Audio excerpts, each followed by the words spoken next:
She was one of the biggest child stars on the planet, a Disney phenomenon, adored by millions and trusted to carry entire films before she was old enough to vote.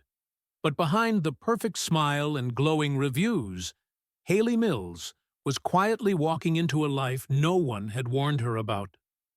One filled with crushing pressure, hidden illness, and a financial collapse that nearly erased everything she had worked for. From the outside, Hayley Mills looked like a dream come true. Born into a legendary British acting family, she seemed destined for greatness. Her father, John Mills, was already a respected screen icon. Her mother was a writer. Creativity surrounded her from birth. When director J. Lee Thompson noticed her natural presence and cast her in Tiger Bay, the world instantly took notice. At just 12 years old, Hayley won a BAFTA and became the future of British cinema overnight. Then, Disney stepped in. With Pollyanna and later The Parent Trap, Hayley was transformed into one of the most recognizable faces in the world. She wasn't just famous. She was safe, wholesome, and endlessly lovable. Audiences trusted her. Studios trusted her. She was given awards, magazine covers, and long-term contracts that locked her into being the perfect girl. But what no one saw was the emotional toll of being frozen in that image. While Hayley grew into a teenager and then a young woman, the public demanded she stay the same.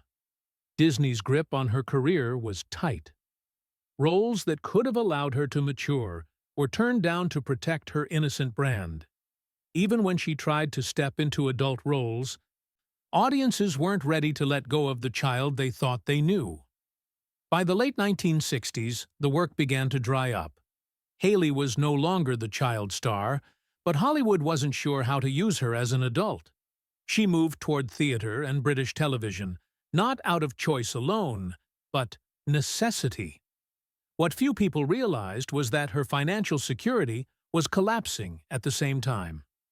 For years, Hayley had assumed that the millions she earned as a Disney star were safely waiting for her. But when she finally gained access to her trust, she discovered most of it was gone. Britain's extreme tax rates in the 1960s had taken up to 91% of her earnings. Nothing illegal had happened, but everything had vanished. The fortune people believed she had was largely wiped out. That loss forced her to rebuild from scratch.